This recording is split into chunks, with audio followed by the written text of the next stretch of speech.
Mais uma vez temos boas oportunidades nos fundos imobiliários. Nas últimas semanas, o IFIX, o índice de fundos imobiliários, vem caindo. O mercado ficou turbulento, investidores preocupados e por aí vai. Além disso, o Copom vem aí no mês que vem e pode dar sinais que o juro deve começar a cair em algum momento. E isso pode mudar tudo em relação aos fundos imobiliários. Lembrando que aqui não é nenhuma recomendação, mas hoje eu vou te mostrar o panorama dos fundos imobiliários e também trazer 3 oportunidades na minha visão nesse mercado. Eu sou o Rodrigo, economista e consultor de investimentos da Denai Capital, e bora lá pro vídeo de hoje sem enrolação. Antes de tudo, vamos relembrar o que é um fundo imobiliário. São investimentos em imóveis sem precisar comprá-los diretamente. Quem tem fundos imobiliários recebe dividendos isentos de imposto de renda todos os meses, claro que aqui é por enquanto. Tem possibilidade de investir com pouco dinheiro. Além disso, a gente tem diversos segmentos disponíveis para fazer uma boa diversificação. É ideal para quem busca uma renda passiva e é um investimento pensado para o longo prazo, então para 10 anos ou mais. E agora vamos ao quadro geral. O IFIX voou no primeiro semestre, foi um período muito forte, com os fundos se recuperando depois de um dezembro bem difícil. Naquele momento, o mercado trabalhava com dólar acima de R$6 e com a Selic podendo ir a 17%, 18% ao ano. E o segmento sentiu. Então aqui nesse gráfico que eu trouxe para vocês, a gente consegue ver como que foi o desempenho do IFIX nos últimos 12 meses. Então aqui a gente consegue ver que ali em meados de agosto o IFIX estava ao redor dos 3.400 pontos, porém, principalmente ali depois de agosto, setembro, outubro,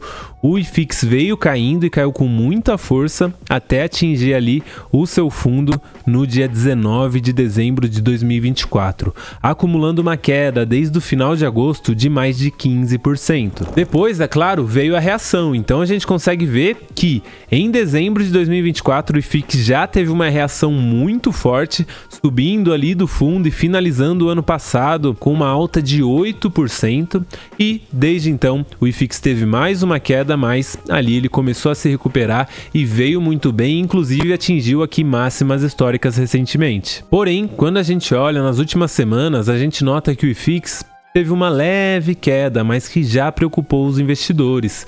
Então uma queda que chegou a bater aí quase 2,6% e agora está na casa dos 2%, com o IFIX ao redor dos 3.400 pontos. Por isso que eu decidi trazer esse vídeo para vocês. A gente vai separar o ruído do que são realmente bons fundos e ainda tem um plus. Eu vou mostrar para vocês que os 3 fundos que a gente vai analisar hoje ganharam do CDI desde o seu início. Contrariando o que muita gente diz por aí, que os fundos imobiliários são investimentos muito ruins, que nem do CDI eles ganham. Hoje a gente vai ver que sim, selecionando bons fundos imobiliários você pode ter um bom desempenho na sua carteira. E antes do primeiro fundo, vamos lembrar, os fundos imobiliários têm uma correlação negativa com as taxas de juros aqui no Brasil. Ou seja, quando a taxa de juros está muito alta, os investidores não querem nem saber de renda variável, que dirá de fundos imobiliários. Eles colocam a maioria do seu dinheiro na renda fixa e somente quando a taxa de juros começa a cair que eles começam a olhar para outros tipos de investimento. E aqui no canal é o que a gente sempre fala, o investidor que quer ganhar no longo prazo, ele tem que ter o pensamento de segundo nível, ele não deve seguir a manada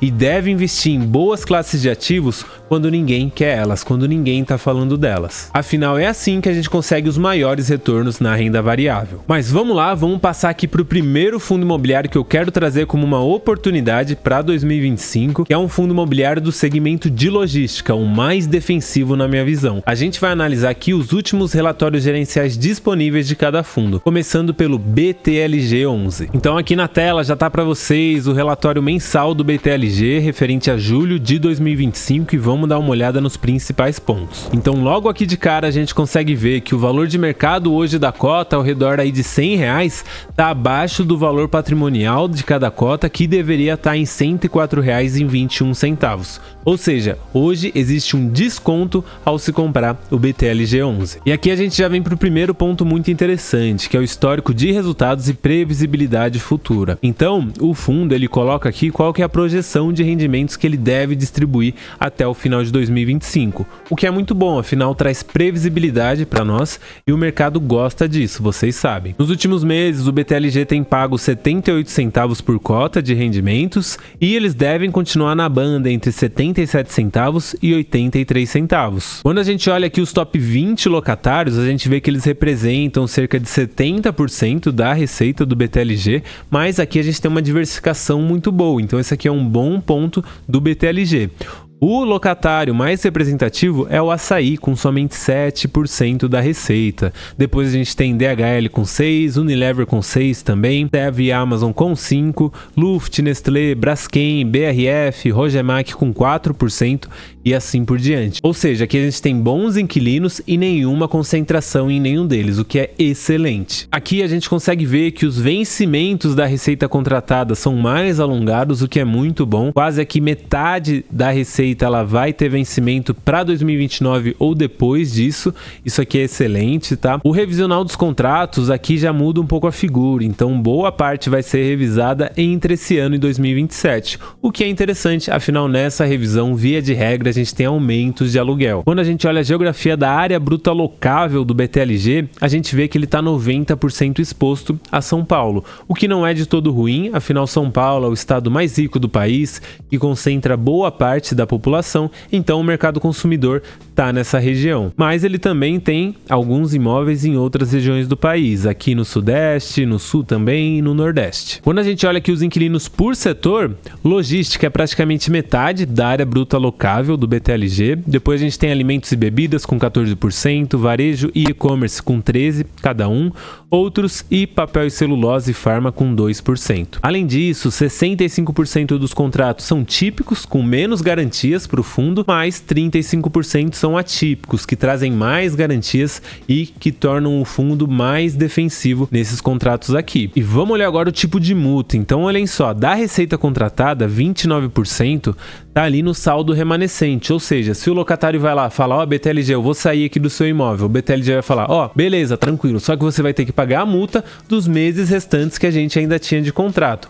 Ou seja, aqui é uma garantia muito firme. A gente tem também multas em 10% da receita de 13 a 18 aluguéis, em 55% da receita de 4 a 12 e 7% da receita de 3 aluguéis. Então aqui mais uma característica bem defensiva do BTLG. A gente vê que a vacância também ela é muito baixa, inclusive veio diminuindo nos últimos 12 meses, agora está ao redor de 1%, e o fundo ele é muito líquido, então ele tem um caixa hoje de 257 milhões de reais e uma alavancagem de 135 milhões, ou seja, sobra caixa aqui. E aqui, pessoal, um ponto muito importante que é destaque no BTLG, que é a gestão ativa que gera valor para o cotista. Então aqui eles já falam, ó, o BTLG costuma desinvestir por ano de 12 a 15% do seu patrimônio, destravando lucro e criando valor. Então olhem só, eles já venderam 771 milhões em 3 anos, tem 187 milhões de vendas em andamento e o melhor, eles fizeram essas vendas com valores 27% maiores que o valor do laudo, ou seja, um valor muito acima do valor patrimonial que está ali no laudo de avaliação. E é aqui que gera-se muito valor para o cotista, afinal eles têm um lucro acima do esperado e distribuem mais do que o esperado. Essa aqui, na minha visão, é uma das duas características que tornam o BTLG muito diferente. A gente já vai ver a segunda. E a segunda é exatamente essa aqui, a localização dos ativos do BTLG. Então, quando a gente fala de logística, a gente tem um termo que é chamado de last mile. O que isso quer dizer? Quer dizer que alguns galpões estão ali num perímetro que está muito perto do centro consumidor. Isso é bom por quê? Porque a entrega vai ser mais rápida e também são regiões que o aluguel tende a ser mais caro, justamente por isso. Então a gente consegue ver aqui que 32% da receita do BTLG vem de imóveis até 30 quilômetros do centro de São Paulo, que estão nesse primeiro círculo aqui. Depois, 40% vem num raio de 60 quilômetros do centro de São Paulo e 17% em São Paulo ainda, mas mais de 100 km e 11% em outras regiões do país. Então essa aqui é a segunda grande característica do BTLG que faz com que eu coloque ele entre os melhores fundos imobiliários do mercado hoje. E agora vamos ao mais retorno para ver se a rentabilidade do BTLG foi acima do CDI mesmo nesse período todo. Bom, então o BTLG existe desde 2010 e aqui, representado pela linha vermelha, a gente tem a rentabilidade dele desde o início, já considerando os dividendos. E na linha azul a gente tem o CDI. E já fica claro para nós que na maior parte do tempo o BTLG permaneceu com rendimentos acima do CDI e nesse período todo, desde a sua fundação, ele teve um retorno de mais de 400%, frente a 295% do CDI. Então aqui a gente já consegue ver que, escolhendo um bom fundo imobiliário, a chance da gente ficar acima do CDI acaba sendo bem relevante. E agora a gente vai para o nosso segundo fundo imobiliário da lista de boas oportunidades para esse ano. Esse aqui é um fundo imobiliário híbrido que mistura mais de um segmento, o que torna ele também muito defensivo. E o fundo da vez é o ALZR11. Aqui a gente tem o relatório de julho também, então já vamos dar uma olhada. Bom, eu já puxei uma seta aqui para um primeiro gráfico que eles colocam, que é o preço sobre valor patrimonial do ALZR. Então a cota do ALZR negociou acima do seu valor patrimonial em mais de 80% dos pregões desde o IPO, desde o seu início. E agora ele está negociando abaixo aqui com um desconto, então tanto o BTLG quanto o ALZR estão descontados atualmente. E aqui a gente começa com um ponto de atenção, que é a alavancagem do ALZR, ou seja, o quanto ele tem de dívida. A dívida do ALZR é relativamente grande, mas ela tem um perfil muito positivo e a gente vai entender o porquê de ser positivo. Porque o vencimento dessas dívidas está num período muito alongado, ó. Então o ALZR tem sim aqui muitas obrigações, mas a gente consegue ver que para 2025 são cerca de 41 milhões, para 2026 60 milhões e a maior parte dessas obrigações estão a partir de 2031 até 2041, com 292 milhões. Ou seja, aqui a gente tem um ponto de atenção que é a alavancagem do fundo, mas eles estão fazendo essa alavancagem para poder investir e crescer o fundo. E o perfil dessa dívida, ele é muito positivo. Então aqui eu não vejo grandes problemas, mas a gente tem que ficar de olho. E aqui a gente já consegue ver o operacional do fundo. Então os aluguéis por empreendimento, a gente não vê grandes concentrações, o que é positivo. O empreendimento que mais representa hoje da receita é o da Dupont, em Alphaville. Depois a gente tem a Pueri Domus, em São Paulo, e a Fensa, em Santo André. Com o Dupont representando 12% da receita total, que não é uma concentração tão grande. Além disso, um ponto muito positivo do ALZR é que 100% dos contratos são atípicos, ou seja, trazem mais defesas para o fundo em caso de saída de algum inquilino, o que é excelente. A localização dos imóveis está majoritariamente no estado de São Paulo, boa parte aqui, 2/3 na Grande São Paulo, mas o fundo também tem imóveis no Rio de Janeiro e no Rio Grande do Sul. Quando a gente olha aqui os segmentos que o ALZR está exposto, eu vejo esse aqui também como um segundo ponto de grande destaque. O maior segmento é o de edifícios comerciais e galpões logísticos secos, depois a gente tem renda urbana e depois a gente tem data center, respondendo por 9% da receita. Então vocês sabem, data center é uma tendência mundial e pode crescer muito aqui no Brasil. E o ALZR já tem um know-how nessa área, o que pode colocar ele à frente de outros fundos imobiliários se esse segmento de fato se desenvolver aqui no país. E além disso, o fundo ainda tem 3% em galpões logísticos refrigerados, voltados aí para frigoríficos. O setor de atuação dos locatários está concentrado em alimentos e bebidas, com 1/3 do total, especialidades químicas e educação com 12% e 11%, respectivamente. E um ponto interessante também, quando a gente olha aqui o faturamento anual dos locatários. Então 45% fatura mais de $1 bilhão por ano, 16% de 5 a 10 bilhões de dólares e 39% mais de 10 bilhões de dólares. Isso aqui mostra a solidez dos locatários, o que traz mais previsibilidade para o fundo. E agora vamos dar uma olhada aqui no desempenho do ALZR desde o seu IPO, lá em 2018. Então aqui a gente já consegue ver e fica claro. O ALZR ganhou do CDI também desde a sua fundação, teve uma rentabilidade de 108%, enquanto o CDI entregou 84%. Então aqui a gente viu mais um fundo que está descontado e que no longo prazo ganha do CDI. E se você quer investir em fundos imobiliários, diversificar a sua carteira, mas ainda falta segurança, confiança ou tempo, eu tenho um convite para te fazer. Se você tem mais de R$100 mil de patrimônio ou aporta no mínimo R$3 mil todos os meses, eu te convido a entrar para a nossa nossa consultoria, a Deny Capital. Nela a gente vai montar um plano personalizado de investimentos para vocês, para fazer com que vocês cheguem mais rápido nos objetivos de cada um de vocês. Então, se você aí se encaixa nesses requisitos, clique aqui no link da descrição, você vai ser direcionado para o site da nossa consultoria. Lá você vai entender melhor como que a gente trabalha e, se fizer sentido, clique no botão azul, agende uma conversa com um dos nossos consultores, que inclusive pode ser eu tenho certeza, você não vai se arrepender. E agora vamos para o nosso último fundo imobiliário de hoje, que é uma oportunidade para esse ano e que também está descontado. Esse é um fundo imobiliário de shopping, o HGBS 11. Estamos aqui com o relatório gerencial de julho de 2025 também, então bora dar uma olhada. Eu vou começar aqui pela vacância. Então a gente vê que a vacância do fundo tem se reduzido gradualmente. Em dezembro de 2023 estava em 6,4% e agora está batendo 4,9%. Então o fundo está conseguindo ocupar os espaços vagos e gerando mais receita e mais rendimento para o cotista. Agora a gente está olhando os indicadores operacionais. Aqui a gente tem as vendas totais por metro quadrado. Então, idealmente, essas vendas têm que aumentar ano após ano, porque está indicando que o fundo está conseguindo fazer com que a sua área seja eficiente, continue gerando mais receita, mantendo a área. Essa coluna aqui mais escura é referente ao ano de 2025, essa mais clara de 2024.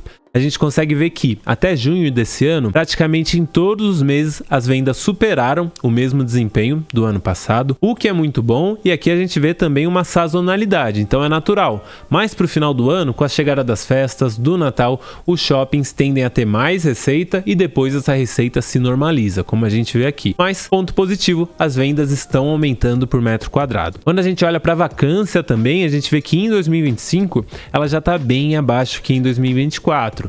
E a tendência é que o fundo continue diminuindo essa vacância. Aqui a gente consegue ver os resultados gerados pelo fundo, então o fundo vem pagando muito bem, rendimentos aí ao redor de 16 centavos por cota, lembrando que esse é um fundo base 20, então cada cota custa ali ao redor dos R$20. E, ponto importante, o fundo tem um resultado acumulado de mais ou menos 3 centavos aqui, já foi maior, mas eles vieram usando esse rendimento para complementar ali os resultados, mas agora parece que eles pararam de fazer isso e vão começar a recompor a reserva, como fizeram aqui no mês de julho, o que é positivo para períodos mais difíceis para o varejo. Aqui a gente consegue ver a carteira de investimentos do fundo, então hoje a maior parte está de fato em imóveis, 79%, tem 15% em fundos imobiliários de shopping também, e o restante está dividido aqui em CRIs e LCIs, fundos de renda fixa e fundos imobiliários líquidos. E quando a gente olha aqui os ativos estratégicos, a gente vê que o mais representativo é o Shopping Jardim Sul, com 18% da receita, seguido do Shopping Penha, com 11%, Parque Dom Pedro com 7%, West Plaza com 7%, Moca Plaza com 7%, e assim por diante. O fundo tem vários shoppings no seu portfólio, o que é muito positivo. Além disso, os operadores desses shoppings também são diversificados, o que é interessante, aumenta a resiliência do fundo. Então, o primeiro aqui é o Allos, com 31%, AD Shopping com 21%, Ancar com 18% e assim por diante. E o fundo também ele é diversificado entre as regiões do país. Claro que aqui a gente vê de novo uma concentração em São Paulo, o que na minha visão é natural, afinal eu já falei no caso do BTLG. São Paulo acaba sendo o centro aqui do nosso país, então 85% da receita está localizada no estado de São Paulo, depois em Tocantins, Santa Catarina, Rio Grande do Sul, Rio de Janeiro e Mato Grosso. E aqui um ponto interessante de fundos de shopping, tá? Das participações que o HGBS tem hoje, 11 imóveis ele é minoritário, em 2 ele tem uma participação indireta e em 7 ele é majoritário. E é justamente nessas participações majoritárias que o fundo tem mais espaço para trabalhar bem os imóveis. Então aqui a gente acredita na gestão do fundo e quanto mais participações majoritárias eles tiverem, mais é interessante para o cotista na minha visão. Quando a gente olha aqui a alavancagem do fundo, a gente vê que ela existe sim, são valores aqui bem altos de certa forma, mas também não é nada para se preocupar, porque o endividamento ele está aqui maior para os anos seguintes, para os anos futuros. Então, para 2025, o fundo tem 11 milhões em vencimentos. Para 2026, basicamente 30, 2027, 32 e assim por diante. E as maiores dívidas, os maiores vencimentos estão para períodos mais alongados. Como a gente já viu, isso acaba sendo positivo porque não tem pressões de curto prazo. E para a gente fechar a nossa análise do HGBS, olhem aqui ele novamente, desde a sua fundação lá em 2007, o fundo mais antigo que a gente analisou hoje. O HGBS HGBS ganha do CDI e ganha com muita folga. Desde 2007, o HGBS entregou um retorno de 656%, já considerando o rendimento, e o CDI de 416%. E notem aqui, o HGBS praticamente ficou acima do CDI em todo o período que ele já existiu, o que é muito positivo e que desmistifica de uma vez por todas que os fundos imobiliários não ganham do CDI. E agora eu quero saber de você. Você considera que os fundos imobiliários, os FIIs, são bons investimentos? Me conta nos comentários que eu quero saber. Lembrando que não é nenhuma recomendação e até o próximo vídeo.